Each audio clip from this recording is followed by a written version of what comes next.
ये जितने भी खूबसूरत चेहरे हैं मेरे तस्बीह के दाने हैं।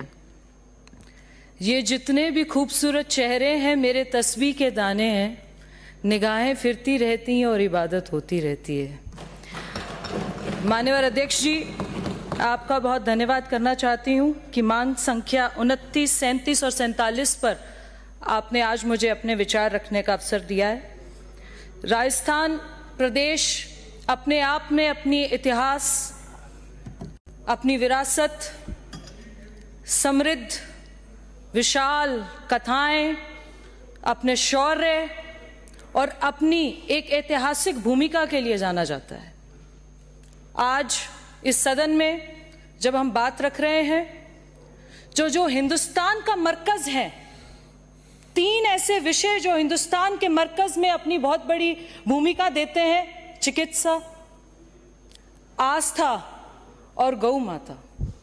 ये एक ऐसा मिश्रण है जो हिंदुस्तान के अपने एक विचार में, अपनी सांस्कृतिक कला में, अपनी सामाजिक भागीदारी में बहुत बड़ी हिस्सेदारी देते हैं। तो आज इस अद्भुत मिश्रण पर आपने मुझे अपने विचार रखने का अवसर दिया है। मैं आपका धन्यवाद करना चाहती हूँ। मेरे से पूर्व सभी सम्मानित विधायकों ने बहुत शानदार तरीके से, चाहे विपक्ष में हो चाहे पक्ष में हो, कई तरह के सुझाव रखे हैं। एक बात बार बार आ रही थी कि सभी को गौ माता की सेवा करनी चाहिए। बिल्कुल करनी चाहिए। गौ माता हमारे लिए सर्वोप्रिय है, सर्वोच्च है, पर उसमें जाति, धर्म, मजहब का क्या लेना देना है? ये तो मानव मनुष्य का कर्म है, ये तो इंसानियत का कर्म है। आपको एक इंसान होने के नाते, एक मनुष्य होने के नाते, एक मानव होने के नाते गौ माता की सेवा करनी चाहिए, किसी धर्म और जात में डालकर नहीं। इसका एक बहुत बड़ा उदाहरण आपको देती हूँ। ब्रज मेवाड़ क्षेत्र से आती हूँ। पिछले गति कुछ दिनों से, कुछ महीनों से, सालों से हम सुनते थे कि मेवात में गौ हत्याएं बहुत हो रही है, गौकशी के बहुत सारे मुद्दे सामने आते थे। आज वही ब्रज मेवात का क्षेत्र है और वही मेव समाज के सरपंच हैं जो एकजुट होकर गौकशी ना हो, गौ हत्या ना हो, एकजुट होकर पंचायत करते हैं। ये वही मेवात का क्षेत्र है जिस ब्रज को, जिस मेवात के क्षेत्र को, जिस ब्रज मेवात को आपकी सरकार ने जर्जर कर दिया था, बंजर कर दिया था। आज वहीं के लोग रहने वाले एक होकर ये कहते हैं कि इस इलाके में गौकशी नहीं होनी चाहिए, गौ हत्या नहीं होनी चाहिए। सर्वधर्म एक होकर गौ माता की पूजा करे, इबादत करे, जिस तरीके से भी चले। मेरे से पूर्व बहुत सारे विधायकों ने हर तरह की बात रखी। जब देवभूमि की बात आती है, देवस्थान की बात आती है, तो ब्रज का नाम अपने आप सामने प्रकट हो जाता है। जो कामा नगरी है वो 4 युगों की नगरी है।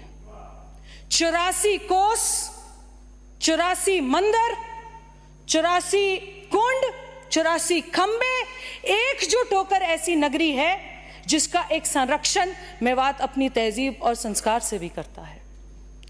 जैसे कि हम देखते हैं कि जो देवस्थान विभाग है, एक अध्यक्ष जी, आपके माध्यम से माननीय मुख्यमंत्री जी का धन्यवाद करना चाहती हूं कि इस सदन में तकरीबन 15 साल बाद देवस्थान विभाग की मांग रखी गई है। 15 साल बाद ये हमारी सरकार का, माननीय मुख्यमंत्री जी का एक विजन है, एक डिजिटल इंडिया में इंक्लूड करने का विजन है कि जहां पर 15 साल बाद देवस्थान विभाग, जो इतना राजस्थान प्रदेश के लिए इतना महत्वपूर्ण विभाग है, जहां राजस्थान की धरती पर, इस जमीन पर इतने मंदिरों की, इतने देवालयों की हम बात करते हैं और 15 साल से उसकी मांग इस सदन में नहीं रखी गई, तो ये आप हमारी गत सरकार की विचार को इन्हीं बातों से समझ लीजिए।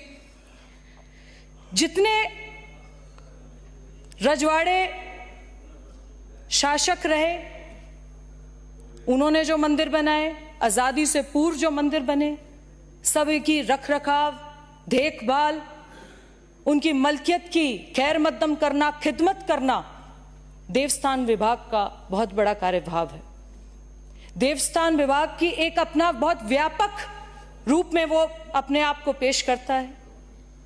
करोड़ों हजारों करोड़ों की संपत्तियां हैं। ना केवल राजस्थान में पर पूरे देश भर में देवस्थान विभाग की संपत्तियां हैं, पर उनकी क्या दिशा है, किस हिसाब से वो चल रहे हैं, मैं थोड़ा ध्यान आपका आकर्षण उस पर करना चाहूंगी। जैसे जयपुर घराना, जो जयपुर घराना के मंदिर हैं जो वृंदावन में हैं, उनके पास बहुत जमीन है, उस पर अतिक्रमण हुआ है। ऐसे ही जयपुर में जो बलदेव जी का मंदिर है जल महल के सामने, वहां पिछली सरकारों ने होटल आदि का निर्माण किया था, लेकिन वो सब व्यर्थ हो गए हैं। गलता के कॉरिडोर का निर्माण महाकाल और विश्वनाथ के तर्ज पे किया जा सकता है।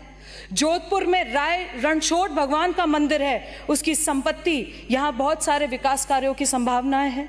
गुजरात के द्वारका धाम में बीकानेर राजघराने का मंदिर है, उसका पुनर्निर्माण करवा के उससे आप अच्छी आय दे सकते हैं, एक उदाहरण पेश कर सकते हैं।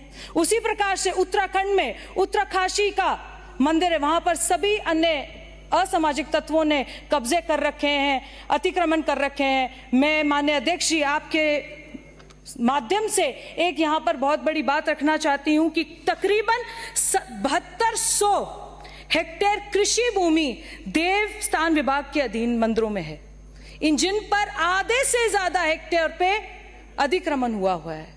भूमाफिया उन पे अतिक्रमण करते हैं।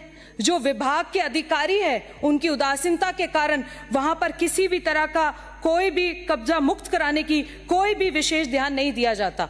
मैं आपके माध्यम से इस मुद्दे को आपके सामने इस सदन में रखना चाहती हूं। उसके साथ साथ ऐसी कई सारी भूमियां हैं, ऐसे कई सारे देवस्थान के विभाग के मंदिर हैं जहां पर पुजारी वंशागुणत सेवा करते हैं, और मंदिरों की कृषि भूमि के साथ ही पुजारियों को जागीरी भूमि प्रदान की गई थी, जिस पर पुजारी अपने गुजारे के लिए खेती करते हैं। उनको पुजारी किराए पे वे गिरवी पे नहीं दे सकते, ना कि बेचैन कर सकते हैं। देवस्थान विभाग की कृषि और चारागाह की भूमियों में से काफी भूमियों का नामांतरण पुजारियों और अतिक्रमियों के नाम पे करवाया हुआ है। मेरी आपके माध्यम से ये एक अपील है कि जितनी भी वो अतिक्रमण हुए हैं, भूमाफियों ने अतिक्रमण किया गया है, उन पर तुरंत कार्रवाई होनी चाहिए, उनको वहां से कब्जा हटाने की मांग रखती हूं। मैं इस सदन में अपने ब्रज क्षेत्र से जो हमारे 84 मंदिर हैं, 84 खंबे हैं, 84 कोस है, वहां पर कामा कॉरिडोर के तहत एक विकास की बात रखने की यहां पर बात रखती हूं। हमारे यहां पर पंचम पीठाश्वर गोकाकुल चंद्रमा मंदिर है, साथ साथ सत्यम पीठाश्वर मदन मोहन मंदिर है, नरसिंह भगवान का मंदिर है। इनको देवस्थान विभाग के तहत इनका विकास किया जाए, इनके आगे इनकी वृद्धि की जाए, ये मैं आपसे डिमांड रखती हूं। साथ में ही ये डिजिटल इंडिया का युग है। हम चाहते हैं कि जो राजस्थान प्रदेश की पौराणिक कथाएं हैं वो युवा पीढ़ी तक जानी चाहिए, युवाओं को पता लगना चाहिए कि यहाँ पर ये जितने बड़े बड़े महल हैं, जितने बड़े बड़े शासक रहे हैं, इनकी शौर्य गाथाएं क्या है। कि मैं चाहती हूँ आपके माध्यम से देवस्थान विभाग को या शिक्षक विभाग से जोड़कर उसी तरीके से वहां पर गुरुकुल खोले जाएं। गुरुकुल के माध्यम से उन बच्चों को अपनी संस्कृति, अपनी तहजीब के साथ जोड़कर उनको अपनी पीढ़ियों का जो हमारी शौर्य गाथा है उनके साथ जोड़ा जाना चाहिए। उसके साथ साथ जो विज्ञापन है, एडवर्टीजमेंट है, इनको प्रचार प्रसार में लेना चाहिए, सनातन धर्म के प्रचार प्रसार में लेना चाहिए देवस्थान विभाग से, ताकि उनसे रेवेन्यू जनरेट हो सके। पर ज्यादा से ज्यादा जो हमारा विज्ञापन है वो सनातन धर्म में उसका उपयोग हो, प्रयोग हो, इसकी भी मैं यहाँ पर आपसे एक उम्मीद रखती हूँ। हमें बहुत सारे आध्यात्मिक केंद्रों का निर्माण करना चाहिए, जिनको हमें टूरिज्म डेवलपमेंट के साथ लेकर, देवस्थान को टूरिज्म डेवलपमेंट के साथ लेकर इनको आगे इनका निर्माण करना चाहिए। और मैं इसी माध्यम से आपके ये भी रखना चाहती हूं कि अगर हम अपने गुरुकुलों का डिमांड करेंगे, गुरुकुलों को देवस्थान के साथ जोड़ेंगे, आयुर्वेदिक चिकित्सालयों को देवस्थान विभाग के साथ जोड़ेंगे, कला और पर्यटन को देवस्थान विभाग के साथ जोड़ेंगे, जो हमारा रेवेन्यू जनरेट हो सकता है, जो इतने सालों से किसी के माध्यम से नहीं हो पा रहा है, उनको हमें रेवेन्यू जनरेट करने का भी मौका मिलेगा। और इसके साथ साथ मैं अपने क्षेत्र की एक डिमांड रखना चाहती हूं।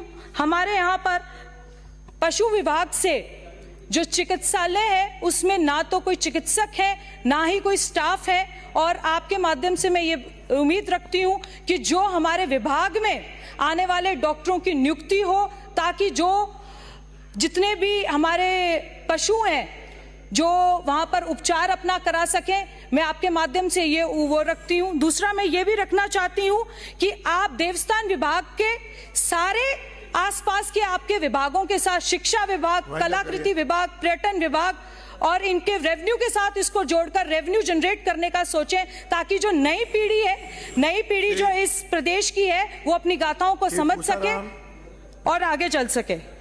धन्यवाद।